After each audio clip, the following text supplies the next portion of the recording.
There's one point I must make in connection with this morning, and that is that Confucius never had a computer. But there are certain facts involved in the life and teachings of this great scholar that might have influence and significance today. Confucius lived mostly in the 6th century BC. We know very little about his life except that he is believed to have originated from an aristocratic but impoverished family that suffered from the numerous civil wars which afflicted China. We do not know that Confucius had extensive formal education. It is believed that he was mostly self-taught and attained over a period of some 70 years an understanding of life and of living that was possible only in China. For even in those days, China was a microcosm of the whole world. China's problems and difficulties and complications were miniatures of all others that preceded and followed them. And so that Confucius had an adequate opportunity to understand the basic motivations of human life. As a result of his personal achievements, he was finally elevated to the estate of China's greatest scholar and was deified as the ancient teacher of all the Chinese philosophies and histories. In the course of time, there have been many revivals of Confucianism. These revivals began almost immediately after the death of the great sage. It is said that Confucius died of a broken heart. We are not sure of this, of course, but it is possible, because he said on one occasion that no prince of China would accept him as a counselor.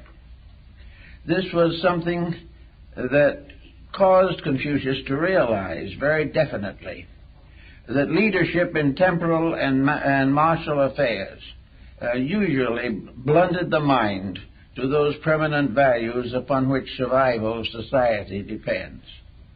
In recent years, when China made the great leap into the future, a leap that failed miserably, it was attempting to destroy the influence of Confucius in the life of modern China. It was a dismal disappointment to all concerned, and now by almost complete agreement, the new Chinese government recognizes the contributions of Confucius, not only in philosophy, but in politics, in government, and in international relationships. So from this background of his various achievements, and a study of his various canons and the various works with which he has been attributed, at least, we learn something about his ideas of life. Confucius, as a Chinese, had a very simple and definite belief, namely that the human being must develop his own resources, that the problem of surrounding the individual with comforts and conveniences and gradually reducing his own interest in self-improvement is fatal to society. Well, we begin to see a little of this fatality floating around at the present time. The individual who lives to do as little as he can and depend upon conveniences for most of the necessities of his life becomes indolent in his own nature, indifferent to his own real needs, and contributes little or nothing to the advancement of his society. This was so basically Confucian that I think we can use some examples out of our own historical background to point up some of the conditions he refers to. The 20th century has been so far the great century of conveniences. The individual has gradually leaned more and more heavily upon society and has leaned very little on his own backbone. Today, we are completely dominated by the comforts which are produced by a decadent society. We are completely dominated by the definite and inevitable desire to be free of all responsibility. We want to do as we please, when we please. And the idea of cooperation for a common good has become as dim now as it was in China 2,600 years ago. The same attitudes prevailed, the same problems were faced, and the human being always succumbed to the advantage of innovation and convenience. So in the Confucian Code, we could start, for example, with the result of labor-saving devices. Now, most of these devices are essentially good, but nearly always they are destroyed by cupidity or arrogance or extravagance. They are no longer permitted to function as they might have for the general convenience of society. Near the turn of the century, we got the first great convenience, and that is the automobile. Now, no one will say that the automobile basically is bad. And we know that Henry Ford's original Model T, which was a very inexpensive form of locomotion, did open a large world of possibilities. It gave the society an opportunity to have adequate means of navigation on the land surface of the earth. But what happened from the time of the Model T of Henry Ford to the Rolls-Royce of today, a $160,000 car? There's a great interval of waste, extravagance, a great interval of unnecessary responsibility, an impoverishment of natural resources, and an increasing disdain for the proper use of energy and time. That the Ford car and those that came afterwards did help was certain, but the individual societies into which they came forth abused them until they have become a problem for all of us. A problem of freeways so blocked that it's almost impossible to travel them. In the recent earthquake in Mexico, it was impossible to get the fire department and the ambulances through the car pressure and confusion. Everywhere, the overdoing of things has resulted in air pollution, water pollution, and the definite waste of natural resources, and an incredible waste of human time, especially when you realize that in the traffic today of employment, cars going on the freeways every morning and evening, the average car has only one passenger. Now, Confucius would have said, if you must do it, get together and do it together. That otherwise it is a complete waste and loss. Why do we not do it together? Well, one reason may be that one group wants it 10 minutes earlier than the other. One wants to go 4 blocks in one direction, the other 1 block in another direction. And so the inability to organize this basic means of transportation has led to many, many difficulties, to say nothing of its application to warfare and its facility in contributing to crime. Now, the use of the car was important. The abuse of it is human nature setting in upon one of its own devices and brutally abusing it. This is what Confucius would declare to represent the lack or failure of the individual to prepare his own inner life for the commodities which he invents or arranges. If the individual was intelligent, every discovery would be useful. But when most persons are not interested in improvement, but are interested only in convenience, it is not long before things are out of hand. And it is also pathetic to realize that humanity is willing to spend a large part of its financial resource on convenience rather than on need, necessity, or practical usage. So Confucius did not have a computer, but he realized in his own day one simple point: the superior man when anything is added to him, will use it wisely. The inferior man will take every commodity and become dissipated about it. He will forget values, he will think only of personal comforts, and he is perfectly willing to wreck the future for the fulfillment of his present desires and appetites. Confucius said this isn't good, and the 2,600 years since Confucius hasn't made it any better. We are still in the same problem, that the individual has the ingeniousness to invent, but not the character necessary to use what he invents. The Chinese themselves invented gunpowder, and they used it for funerals and weddings. Well, that's a comparatively harmless usage. I've been in Canton when a marriage procession crosses a funeral procession and the fireworks going both ways. In other words, the fireworks are cheering up the individuals who are getting married and are supposed to give them a moment of great excitement, and the funerals are to rest in peace the memories of the deceased. But these fireworks soon became cannon by hollowing out logs and putting them on the backs of elephants. And these were actually used by Genghis Khan. Later, we got all over the elephants. We didn't need those any longer. But we kept right on with the gunpowder, which ended the age of chivalry, defeated practically every peaceful hope of humanity, and is today a constant danger to security and peace, and is being used by various insurgent groups to damage property and destroy life.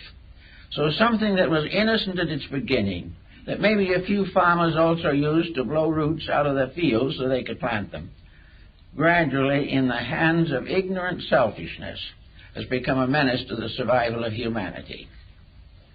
Not too long after all this happened, we had another great invention, the aeroplane.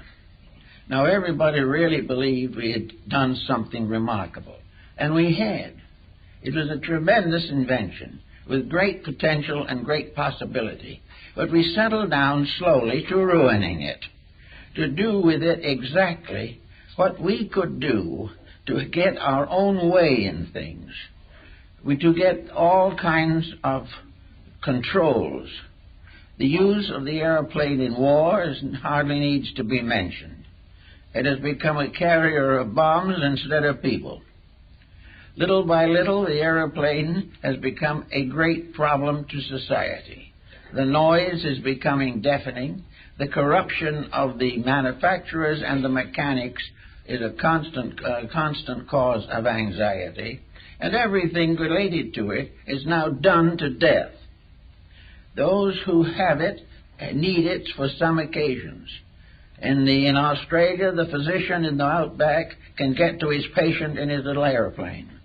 There are all kinds of good uses for that, but little by little it has become a great factor on the big board on Wall Street, and little by little it has been turned into a vast source of profit. This is a complete misuse of the original intention, and it has resulted in many changes in society and social relationships that are not good. But we just couldn't get along with something that was a help and a convenience until it became a desperate and difficult situation, as attested by the recent terrible disasters in the air. We have not been willing to use things wisely.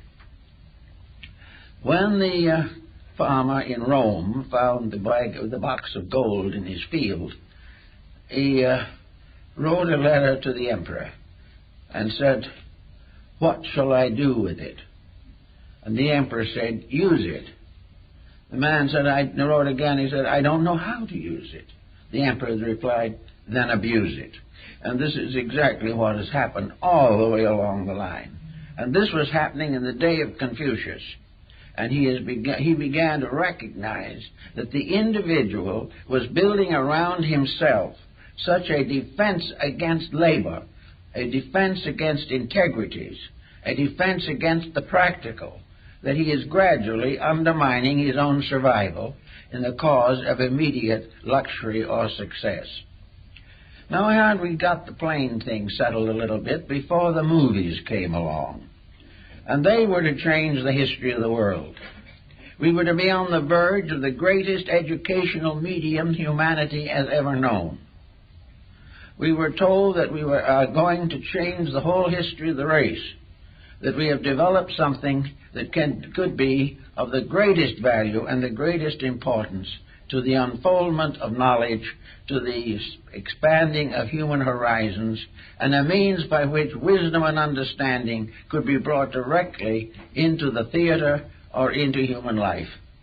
I think we hardly need to dilate on this as to what really happened.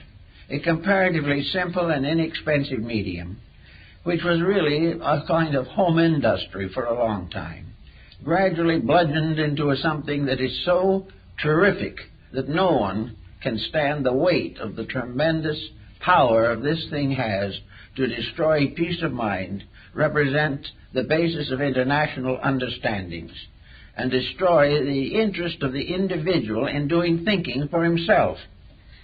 Most of all, it was to sit all the time watching something instead of trying to perfect or unfold the nature with which we have been endowed. Well, the motion picture got into many difficulties, especially after the Hayes office was broken up. But it finally came to television to really bring the whole thing directly to us. Here was another great invention that was to bring marvelous wealth of insights and understanding to humanity. And we all know what happened. That for the most part, it has gradually been exploited into nothing but a visual form of entertainment and a waste of time. So all these great inventions are similar to the story of Muhammad, who on one occasion said of a great discovery that had been made, that the mountain had given birth to a mouse. The things that we thought were going to do great and wonderful things were no good, because we abused them. They could have been wonderful, but just we wouldn't let them be wonderful. We would not allow anything to happen for the good of all concerned. And so we are not only deluged with miscellaneous entertainment, but the whole media has been so corrupted by commercialism that mostly the ads are more interesting than the major features. So we go on. And then the last one. We come to the splitting of the atom. This was the newest discovery. This was the gift of science to the ages. And you see what it has done for us and to us. It has brought the whole of humanity into a state of continuous nervous shock. It has destroyed securities, it has corrupted moralities, and has given us a birthright of death and destruction. But all these things started out as fascinating, delightful ways of adding to human knowledge and comfort and convenience and protection. But before they reached their zenith, they destroyed the very ends which they were intended to support. Now, Confucius has the answer to this, and a very simple answer which we can all consider, that the primary purpose of the human being in this world is to improve himself. He is here to grow and not to become ever more dependent upon society to support him. He is here to learn to stand on his own feet, think his own thoughts, defend his own principles, and unite with others for the advancement of the common good. In other words, Confucius did point out that mankind is a socialized structure. The human being is a creature who needs companionship, needs association, and needs insights and courage and character to carry on the unfoldment of his own life. Little by little, the things we have surrounded ourselves with have destroyed the interest of the individual in his own self-improvement. I noticed in the Taiwan news a few days ago that a Buddhist bishop has retired from being the head of one of the first Buddhist temples in Taiwan. He was subject to some criticism, however, because he was introducing computers into the temple. Well, maybe they belong there, but not the way they're generally used. Little by little, we are taking another device, and we are gradually going to use it until we try to substitute a machine for common sense, for integrities, and most of all, for growth. We are not interested really in improving ourselves. Our mathematics may not be much better than in the time of Confucius, who, however, was a wise man with the abacus. An abacus, by the way, is an adding machine, multiplying machine, and dividing machine that has never been excelled. And in the banks in Hong Kong, they put them against the electric adding machines, and the abacus won in every test. This was because of one thing that would have tickled dear old Confucius very much. It takes 10 years to learn the abacus. Now, in other words, by the time you learn the abacus, you've had some self-discipline, you have gained certain intelligence, you have learned principles and facts that make it possible for you to operate this little device very beautifully. Incidentally, the abacus is available in Hong Kong at very reasonable prices, some simple models being only $1. And with this, you can add 15 figures to 15 figures, or multiply 15 figures by 15 different figures, and come up with the answer in a matter of seconds. This is because of your training, not the training simply of a machine that thinks for you. All devices that think for you are open to suspicion according to the Confucian mind. We are not supposed to get substitutes for thinking. We are supposed to develop simplified forms of living that free us for the essential purpose of our own humanity. We are here because it is necessary for us to grow. And when we block this growth with every convenient and commodity you can think of, and finally complicate it with alcohol and narcotics, our purpose here is completely frustrated. The individual passes from the cradle to the grave as a complete loss to himself and a loss to society. There seems to be no reason at the present moment. Now, Confucius was also a bit of a philosopher in his own way. He was a great defender of ethics. He believed that the ethical system was the most important of all. He was also, strangely enough, not a religious man in the obvious sense of the word. He venerated his ancestors, which was a Chinese custom. But most of all, his religion consisted in the development of character.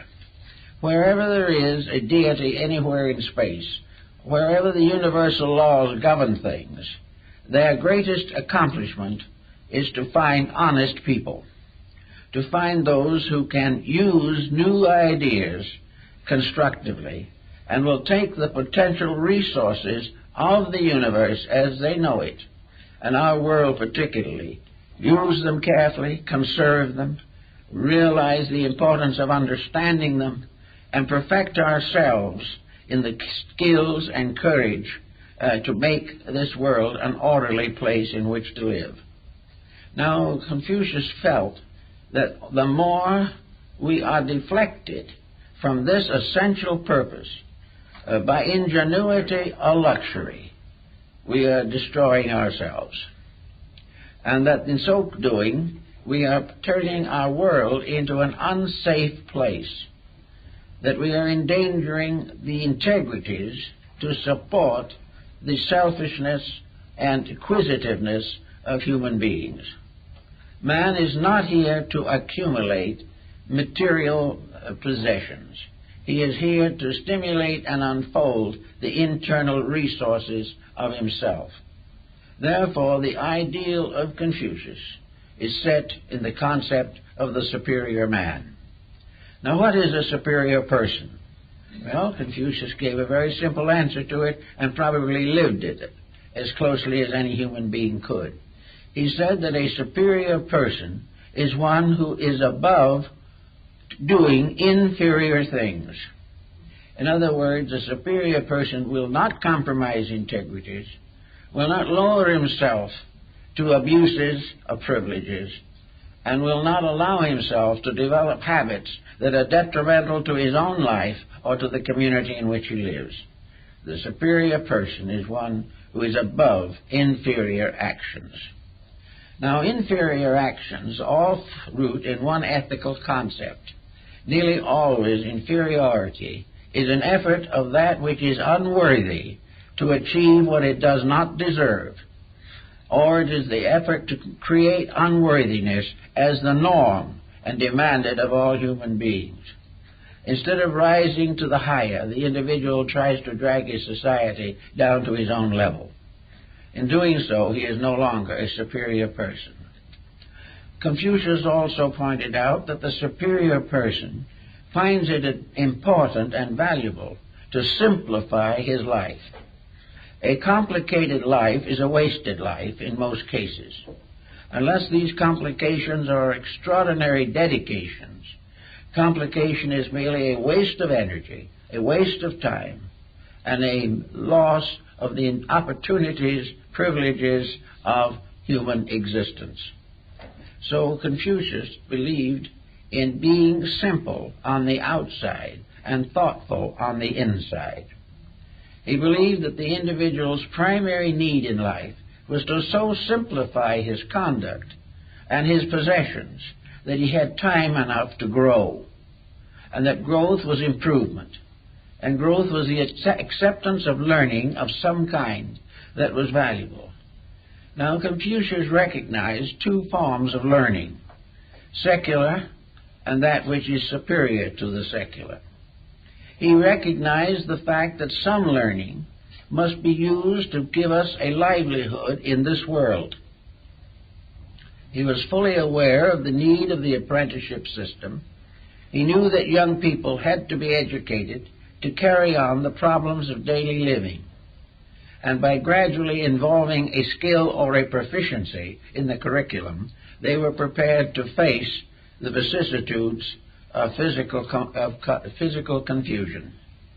But Confucius said there was another level also on this particular problem, and that is the preparation that education must bestow to prepare the individual to correct the inferiorities and infirmities of his own nature. Half of education helps to make him a living and a profession or a trade. The other half of education must be dedicated to the release of the highest possible powers within the individual. Even in his day, Confucius realized that the examinations of the classics held in China, in Peking and Xi'an, that these examinations were more or less intellectual. They indicated familiarity with the classics, an understanding of the rules and proprieties of daily living, and things of this nature. But Confucius found them deficient in a great many points of importance. In other words, Confucius believed that an education must include the development of an internal strength and an acceptance of responsibility for conduct. The individual who does something must be able to stand the consequences of his own action. If he decides to commit a crime, he must be willing to face the punishment. If he is not able to integrate his own personality, he will live below the level of the superior man. The superior man in the Confucian conduct is so simplified within himself that there is no place in his life for grudges, no place for antagonisms and intolerances, no place for orthodox fanaticisms, no place for any negative action, anger, hate, fear.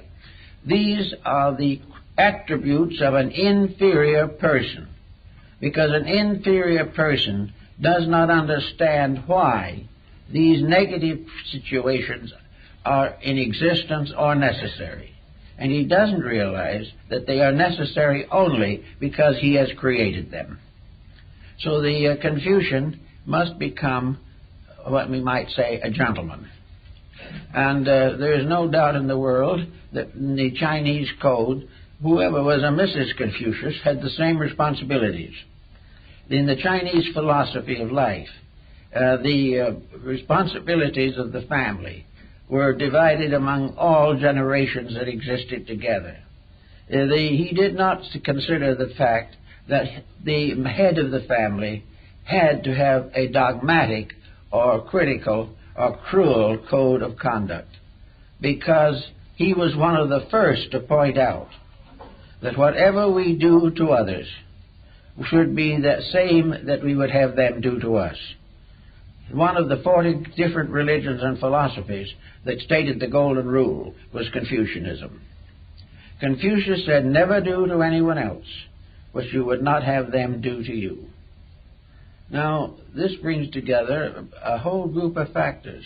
Supposing we are cheated, supposing we are deceived, supposing we get into all these difficulties. Well, I think Confucius would first say, why are you in these troubles? What was the ignorance in yourself that got you into them in the first place? Did you do something that was unwise? If you are unwise in something that you did, why are you unwise? Well, probably because education, environmental circumstances of living did not give you the wisdom to handle the situation more skillfully. All difficult experiences are tests of growth in which the individual finds ways of improving his own conduct. If nothing else is possible, then the individual has to face the payment of the debt which he has contracted. He must meet it with firmness and courage and kindness and gentleness. He must in every way possible avoid collision of opinions. He may feel that his opinion is better than somebody else's, but if it is truly better, all constructive opinion must have solutional factors. In other words, when we criticize something, we should know what to do in its place, how to correct it, or how to solve whatever the problem may be. Therefore, he summarized it all in the thought, a very simple thought, that when you tear down, you must have something to put in its place that is better. Just to go raving down the countryside or through your own home, tearing things down with no remedy, is not a symptom of a superior person. A superior person is always in control of themselves. In life and in death, they face realities with composure, integrity, and peace. Now, Confucius did not deny a divine power or a deity, but he considered that whatever that deity was in a strange sense its own affairs. That man is so remotely removed from this great superior presence that all he can do in his own person is to live the rules that that superior power has created. This superior power has given us the laws of nature. It has given us almost all of the essential convictions of our own security. It has made it possible for us to increase in skills and in genius. It makes it possible for us to have friendships, affections, regards, and many different pleasant and constructive circumstances. Confucius was quite certain, however, that you can't simply take something out of the human mind and leave a vacuum. You cannot say to the individual, don't worry, unless you can give him something to use his mind for that is better than a worry. You can't say that he should break an evil habit unless he is given a vision of a good habit, of a thing to be done right. We don't tear down unless we can rebuild. And Confucius was very much of that mind. Therefore, that the superior person is constantly seeking to find constructive solutions to mysteries, to situations that are difficult, or to find the common sense in those things which appear to be accidents of nature. Confucius was therefore also given to literature. He believed that the quietude and peace of the superior man is sustained partly by an inner contentment. That there is food for the body, he admits. And he also tells us in one of his writings that he slept in a wool nightshirt that was 2 feet longer than he was.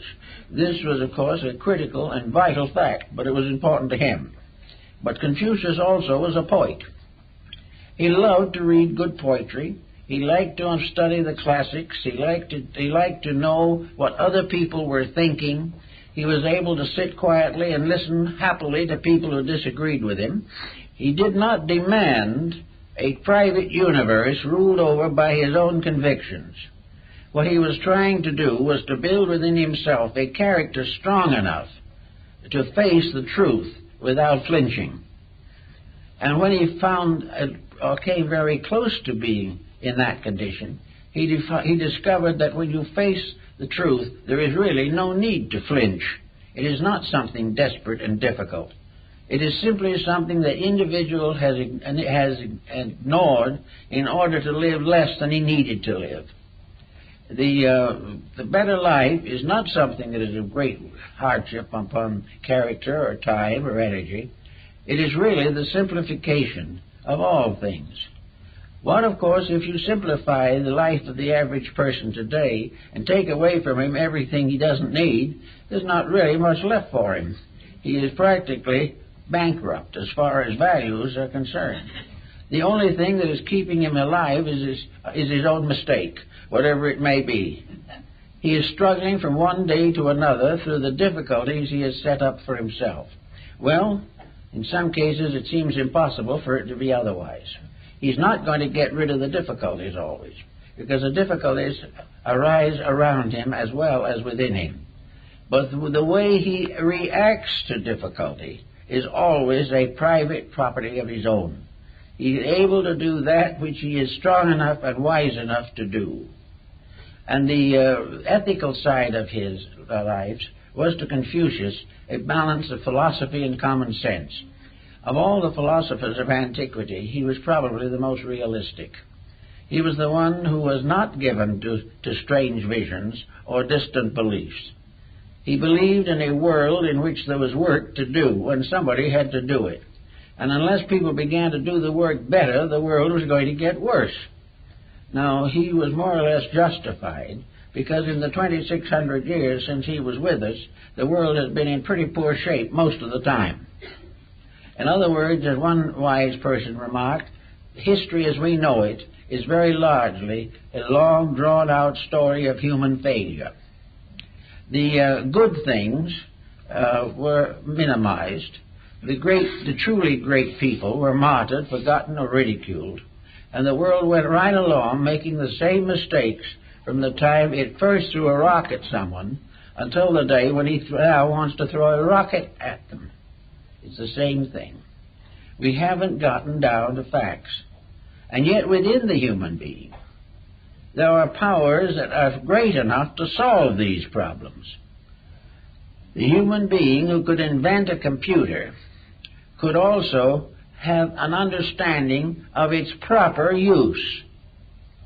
As long as he can see the computer as an instrument of public service is one thing.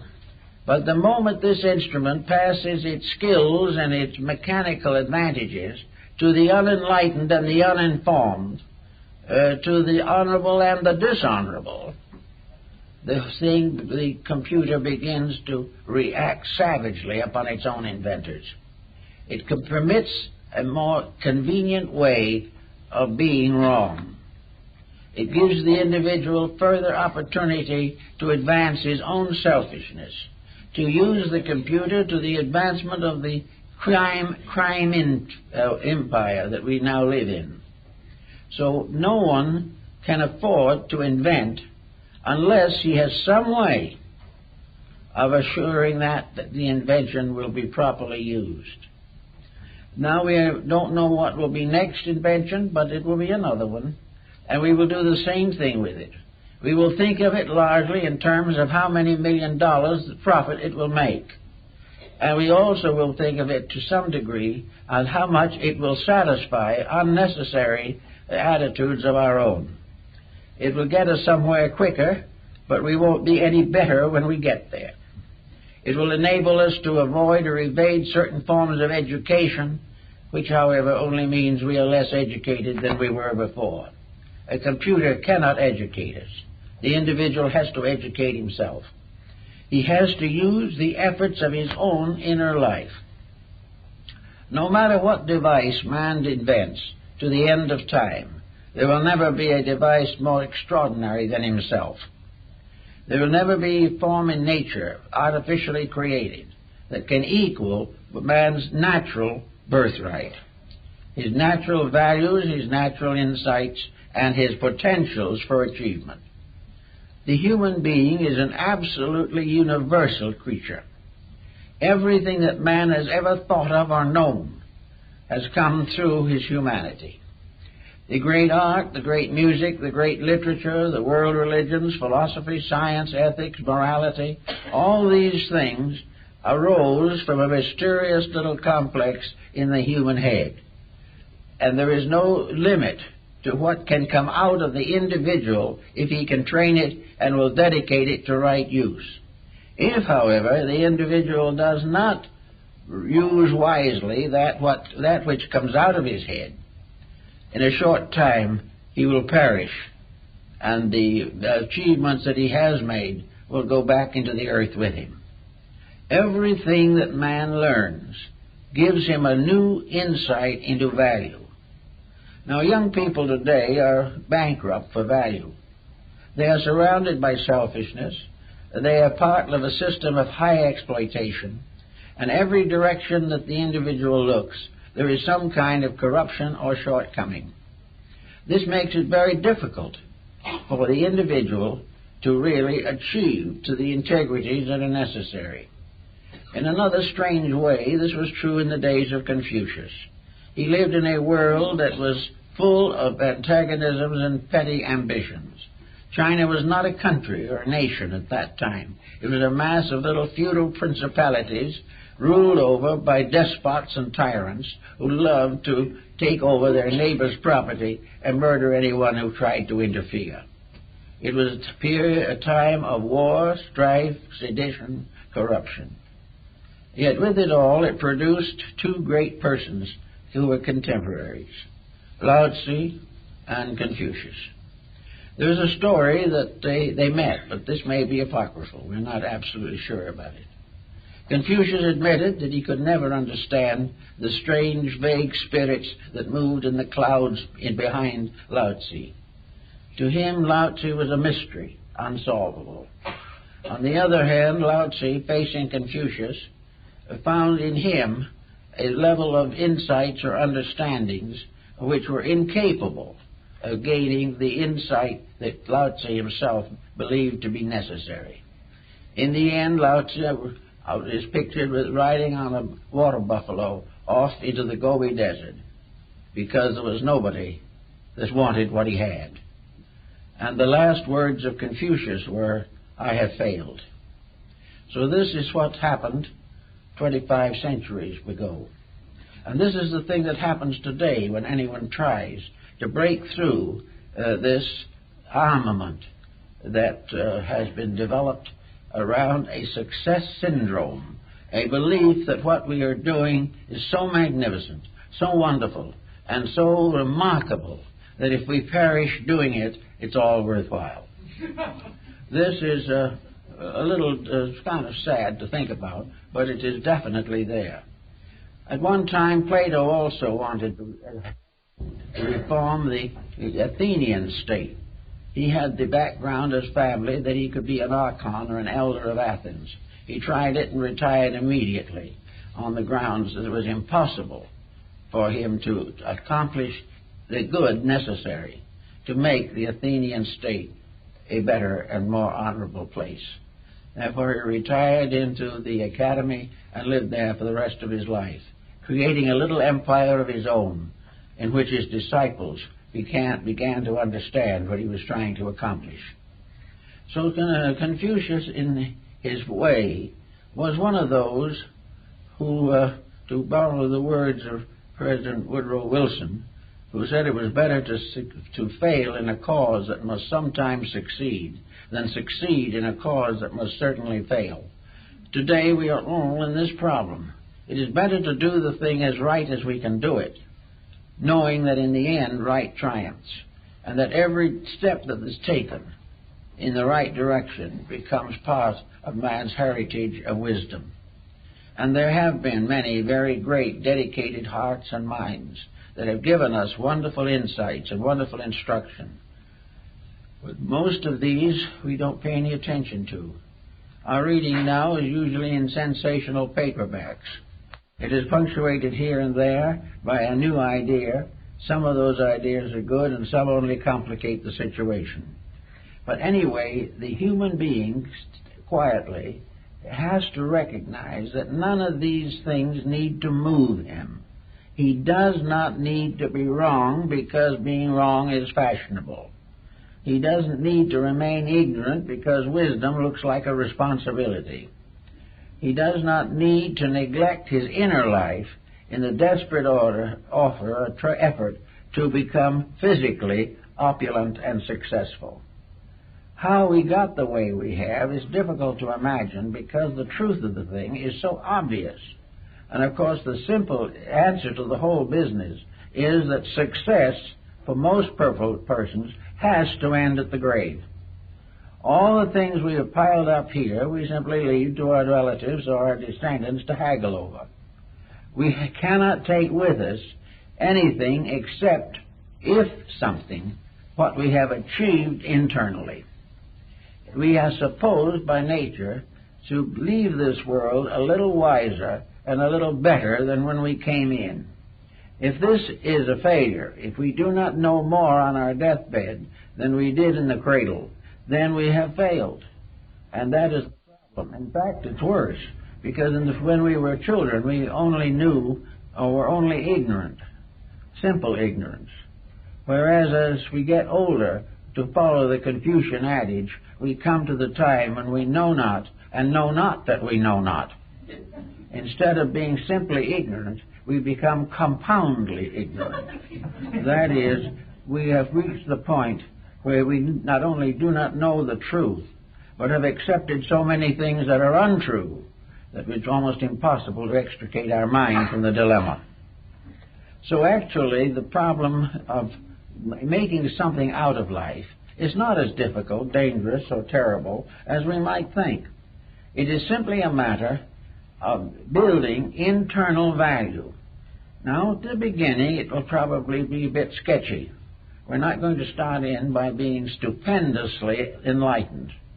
But we are going to gradually begin to recognize, as Buddha did, that the first step is difficult. But if you take it wisely, it justifies all the other steps. The first step is the difficult one, because it means that we step from a condition of compound ignorance to the beginning of a search for wisdom. In the first step, we may fall on our face. Quite possible, because we don't know where we're going. But first step is dedication. It is a determination to be better. It tells us firmly that we are not living our own potential. The first step is to realize that there is something better inside of us than we have ever permitted to come out on the outside. That there is more inside of us than we'll ever find on the outside. And that the treasures of the inner life have an endurance, whereas the treasures of the outer life, if they are physical, will be taxed to death, and if they are not physical and taxable, we must leave them at the grave. So all these different problems brought out the concept that Confucius had of what might be termed a good average person. His superior man was not something that walks around on high boots and lords it over others. His superior man is not one that is loaded down with credentials. His superior man is not one who is too good to mingle with anyone else. His superior man is simply an individual who has found his own center and is going to try to live according to it. And in so doing, he has also solved the problem of his relationships with other people. The superior person is not one who lords it over others. He is the most humble and simple of all people, because he has a depth of values which enable him to understand the mistakes of everyone except himself. Though his own mistakes he has to struggle through, but these mistakes of others he can philosophize upon with considerable ability and with constructive results. Confucius not having had a computer to work with, we now find what is happening. It used to be that we taught children the 3 R's: reading, writing, and arithmetic. In those days we spelled arithmetic with an R. These simple facts were very awesome when you started out. The multiplication table looked desperate at first, but it gradually took common shape, and first thing you know, we were able to add up grocery bills with comparative convenience. Little by little, education taught us things. It taught us to learn certain things. And education in contact with other people brought out certain points that were valuable.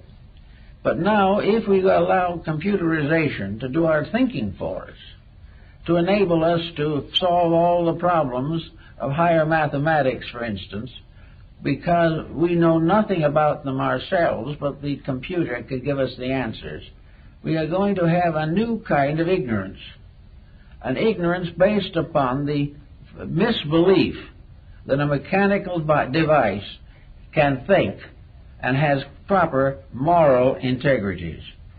The problem of the computer will be its lack of morals, and without its morals it can be an instrument of destruction. We are already overtaxing the values of it. Already we are obsoleting model after model and selling them off for 10% of what they cost. Anything for a quick profit. There's no really a quick profit in the computer than any other factor. All values have to be slowly and carefully earned. The individual has to feel the weight of responsibility to grow, to mature his values, and to become a thoughtful person. In other words, as Confucius would put it, he had to put an iron control upon himself. Now, at first, a control seems a terrible thing to the individual who's never had any. It's like trying to break in a horse. The horse is going to be very difficult at first, and the individual's inner life, his mind and emotions, are an unbridled horse, which he has been feeding for a long time and patting occasionally, but has done nothing to discipline or prepare for useful futures. So we all have to find some way to get at this thing. And of course, Confucius had his ideas of how this was to be done also.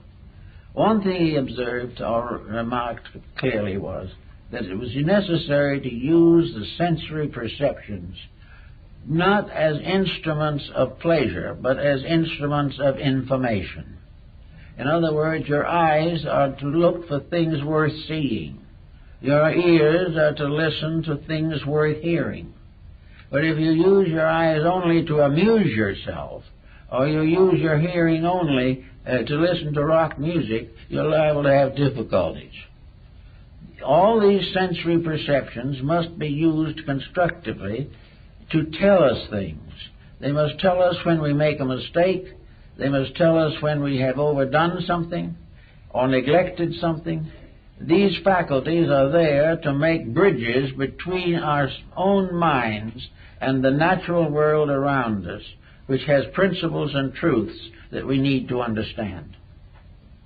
So we simply use these faculties not to surfeit them, not to indulge them, not to fall into a sort of intoxication of the mind, but to strip it of its superficial addictions and like it into a very definite program of purposed growth.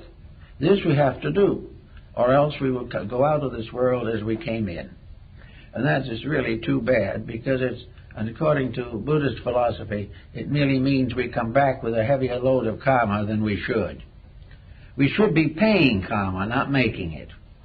We should be getting over the sins of the past rather than trying to carry them joyously into the sins of the future. We need to understand life. Now, Confucius was not a dour character. He wasn't one of those old wise men who looked very difficult to know or understand or contact. He apparently had a wonderful sense of humor. And he was also given to divination and things like that.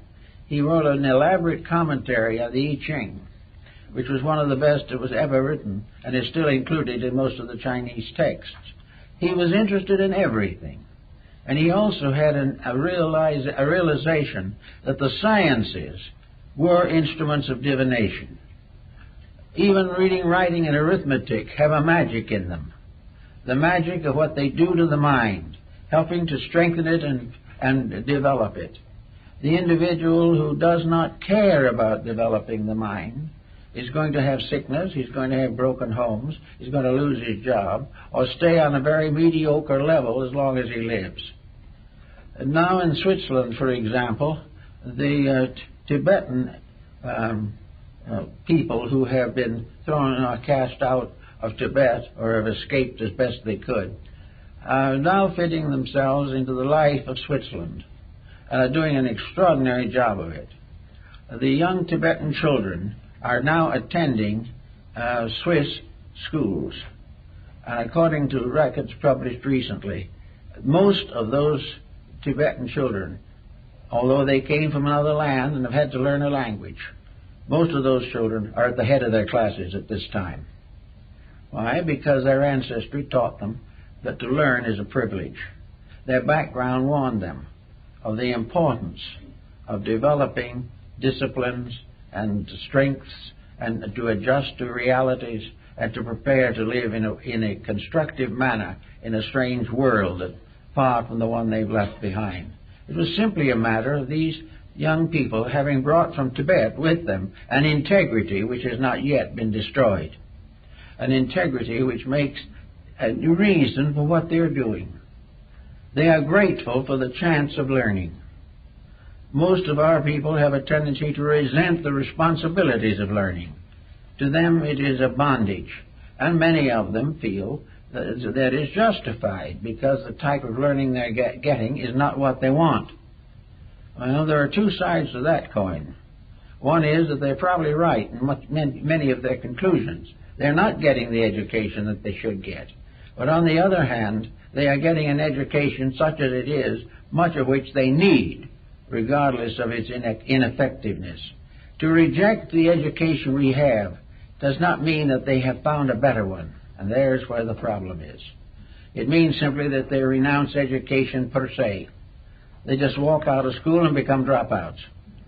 If some of them are geniuses, they will win anyway, because you can't stop the mind that has already begun to think. But for most cases, they have damaged themselves. Whereas if they had at least a good grammar school and high school education, they would have trained the mind into some kind of discipline, if it was only memory. They have put some responsibility upon their own thinking. They've had to give up a few foolish notions in a desperate effort to make an education support them. This is something. It is not perfect, it is not right, but it is what we have. But these same young people who have gone through this kind of discipline are ready for other discipline, and they can do what most wise people have found, namely that education really begins after you have graduated from school. Until then, you are limited by traditional superstitions for the mores that you cannot do much about.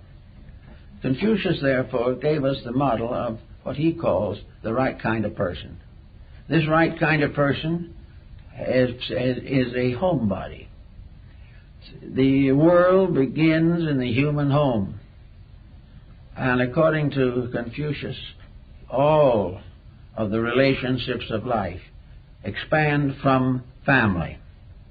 The home is the one little island of integrities that can be established with some success by persons who are simply dedicated to kindness or understanding.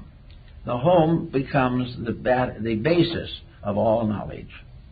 The home is made up sometimes of 3 or 4 generations, but all of these have their common understandings. Each one has its proprieties and its properties. The heads of the family will not badger the younger ones simply because they have authority, and the younger ones will not badger their elders because they do not like to be badgered in their turn. Everything is upon proper dignities. Every courtesy of life should be in the home. Confucius was bitterly opposed to the idea of behaving yourself in public and doing what you please in private. He didn't consider that a very good way of life. But upon the basis of the home comes the training of the children, and the child's mind is set by the time it is 8 or 10 years old. By that time, children divide into two groups. One group composed of those who want to get out of the home as quick as possible and do not care what happens to them, and the others who have been inspired to improve their lives and either to emulate the virtues of their ancestry or else stand firm against the vices of those around them.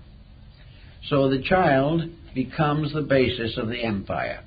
The neglect of the child is the most desperate evil in the world, according to Confucius.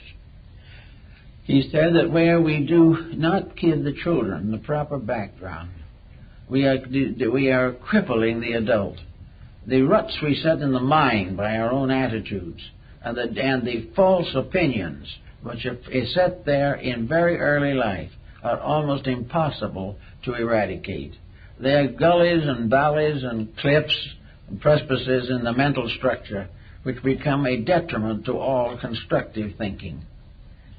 So, and after the beginning of it, so says Confucius, the family has also a worship. A worship is a kind of respect. To Confucius, veneration is respect, and it has to be earned. And it is the privilege and right of every individual to be respected, but he has to deserve it. So Confucius pointed out very definitely that in the home, every dignity, every propriety, every integrity that we would like to see applied to society is being cultivated and practiced. That the home is not a place in where evils are practiced in secret, but where virtues are practiced both secretly and publicly. So the home is very, very important. An intelligent home is the strongest factor in the survival of a nation or a civilization. After the strength and value of the home comes the next level, and that is the recognition that we are all here to have certain relationships with society around us, that the home has to expand. The town becomes the home, the city becomes the home, and each individual in his own way must try to be a good citizen as he was a good member of his own family. All units of culture are families, and all families are made up of persons who live in respectful relationship with others.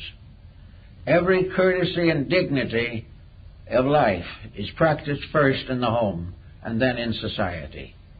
And in everything that happens, integrities are rewarded, and we do business with those who are honest and not those who sell it a little cheaper. We are trying constantly to perform the ethics and integrities which make society possible. And from there on, we have duties to perform. The Hindus brought over into China certain concepts of duty, and these were taken in by Confucius, Mencius, and Lao Tzu. These duties are the duty of the family and the householder. The individual who has been raised and lovingly cared for in a good home has a moral duty to become a parent in his own turn. It is not the idea that the child must always be grateful to the parent.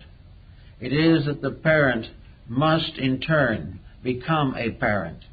The child cannot pay the parent, but society can.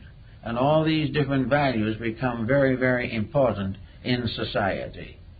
So that if the individual was given a childhood and a loving care, and when he was helpless, was helped through emergencies, when that individual grows to maturity, he has his own family, and in that he pays his debt.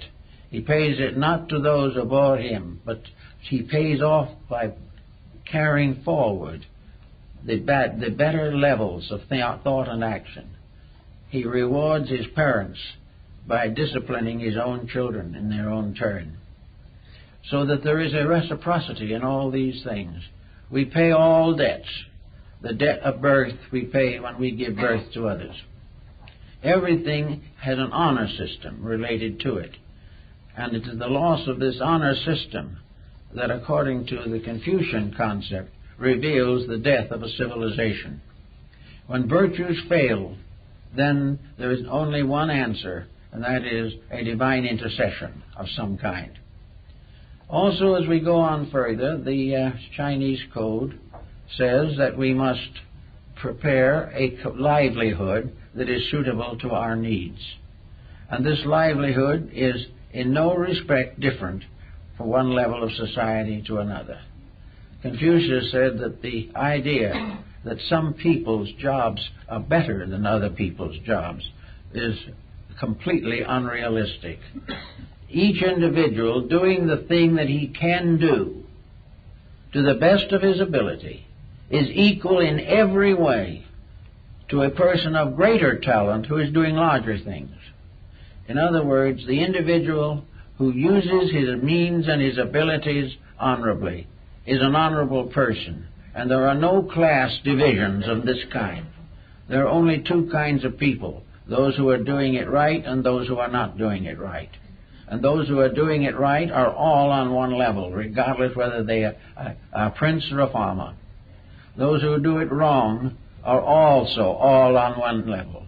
Whether this wrong is small or large, they will ultimately have to pay for it. So Confucius was completely socialistic and democratic in his thinking. He did not feel that the mandarinate, or whatever was its equivalent in those days, the gentry, was privileged to consider itself a better kind of being. There is only one kind of betterment, and that's self-improvement. The individual who knows more, serves better, and gives with a greater joy to the needs of others, that is the superior person. And all who are doing the best they can are superior and have the same values, the same recognitions, and the same rewards. The idea that some honest work is better than another is untrue. Very often that which is not particularly pleasant is the most important work of all, and those who give themselves to it earn a great destiny. After they went on a little further, then does come the question as to what to believe.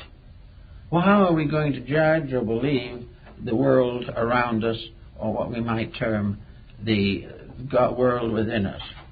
Confucius, of course, joined with many of the other ancient peoples of the world in a kind of ancestor worship. Now, we consider this completely unreasonable and worthless, perhaps because most people have ancestors they don't feel like worshiping, which is not unusual in these times especially. But ancestor worship in China and in many other countries is living up to something, not down to it. The individual regards his parents as a kind of superior virtue. If they've gone forth into the other life, they then become symbols of a continuing devotion, which is not interfered with by death. The parent becomes an image, the parental image of integrity. Now, the moral effect of this is quite interesting and has more values than perhaps we would first believe. A Chinese person who commits an evil action, either treason or bribery, robbery, violence, or anything of that kind, is not really just destroying his own character. He is humiliating his ancestors. He has failed them. They have given him a good life and he has ruined it. They have given him the potential of great achievement and he has betrayed them. And from somewhere on the other side of life, these ancestors are sad. They are broken-hearted to know that one of their descendants has committed evil. so that this becomes, in a sense, a strange persuasion against it, if you believe that your ancestors can know about it. Now, the other side of the coin is also just as difficult. If you have committed an evil act, this disgrace goes on to your children. Your whole family line is deformed. It is betrayed.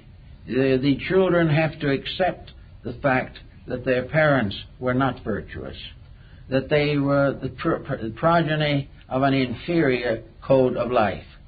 So the child is humiliated unto the 9th or 10th generation by the crime of this one person. And the ancestors are humiliated back to the beginning of that family.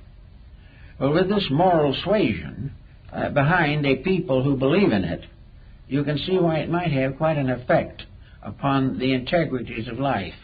It certainly makes the person a little slow to feel that he is disgracing all who have gone before and all who are to come, in addition to disgracing his present family and all those who understand what has happened. So that ultimately the human being who does a wrong deed is disgracing the entire human family.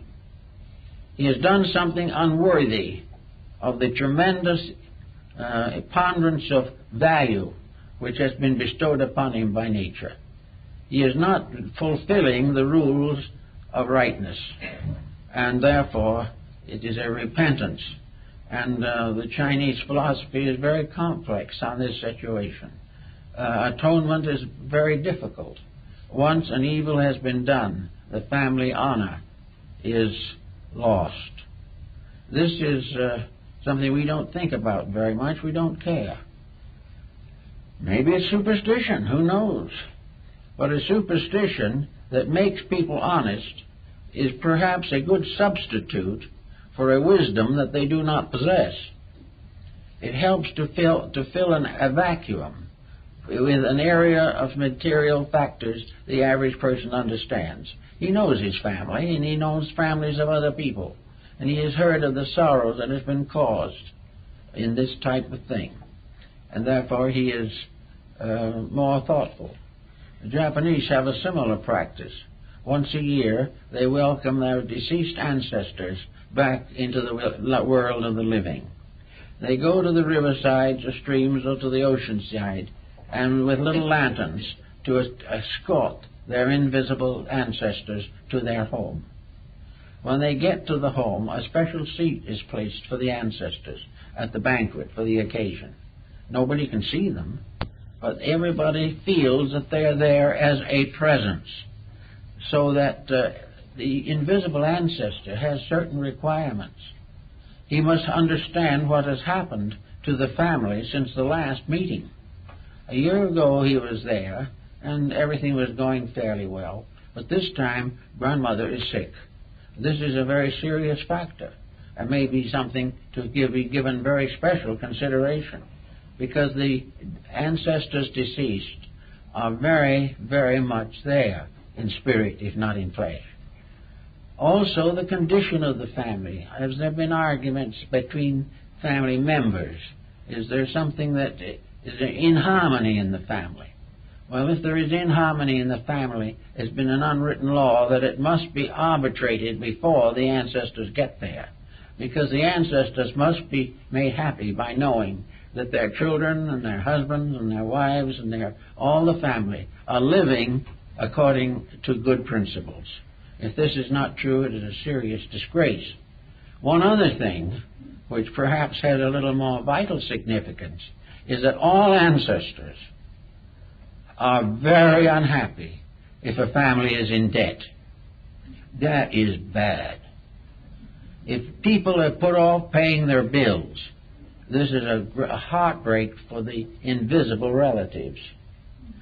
Everyone at that time must have become solvent.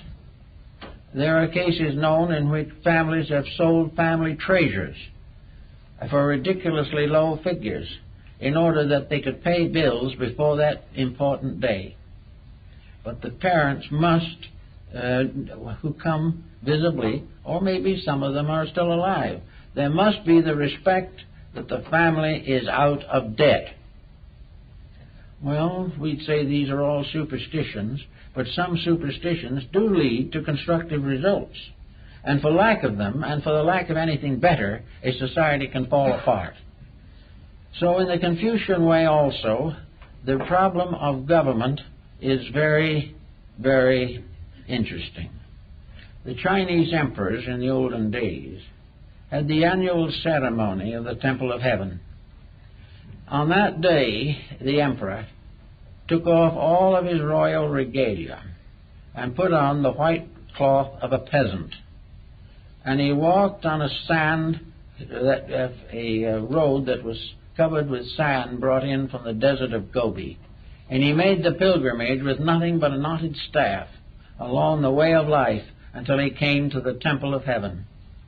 Here, in the presence of the gods and of his ancestors and the tablets of the constellations, the emperor addressed heaven, and he said something to this effect, that I am the representative of heaven. I have been entrusted to take care of heaven, but I have not been worthy. I have not done the things that kept my people happy. I have not been always fair in my judgments. But if there be trouble, if there be wrong, if there be anything that is not right, let the punishment descend upon me and me alone, for I am the leader of the people. And if they are wrong, it is because I have failed them. Now this is thought on politics. It's a thought that might have interest long after poor old Confucius went to his ancestors. Namely, that leadership has a strange kind of karma. The leader is responsible for the security of those he leads. When a leader exploits his people, before heaven, the guilt is upon himself. This Confucius was reasonably sure of. And of course, in those days, the Chinese dynasties were falling like ripe harvests. Only a few years and another one took over, because every one in turn became destructive, decadent, or dissipated. So Confucius pointed out that wherever problems arise, the leader must be held responsible. And if he cannot do something about it, then he must confess his infirmities. He must confess them frankly and honestly, and ask the assistance of others to take on the things that he has not been able to accomplish. So the great ceremony of the New Year was the constant acceptance of the way of heaven. So in Confucius, the whole thing sums up in the one great thing: the ways of men, and these ways may or may not be good, but the way of heaven is inevitable. The way of heaven is that which most needs attention. To know the way of heaven is the end of all learning. This is the quest of all scholarship. The end of the way of life is in this, that we should know the way of heaven is far more important than that we should split an atom. We have all kinds of learnings and researches and scientific corporations and groups exploring this and exploring that. But the one thing that we must explore, if we are to survive, is the way of heaven. We must find out what universal law requires, and we must keep that which we discover, regardless of any consequence to ourselves personally.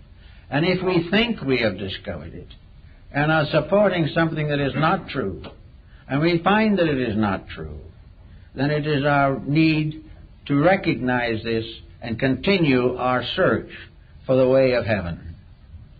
Shang-Ti, the celestial emperor, is the source of all good. It is the universal principle of life. It is that which is alone qualified to lead, and all things must follow that leadership. Now this law, the way of heaven, is a way of peace, of happiness, of securities, of kindness and compassion. The imperial power is compassionate. It is not something forever punishing. It is more anxious to reward. It does not punish anything, but things that break the rules punish themselves, because they lose their harmonious relationship with life. The moment we break our trust with life, we come into infirmity. And this was what old Confucius taught, and I don't think right now, at least, we're going to be able to get the answer to this out of a computer. We're going to have to get it not out of instruments, but out of the living instrument in ourselves, the integrity which alone will enable us to do those things which are necessary to the survival of our people. Well, I guess that's all for today.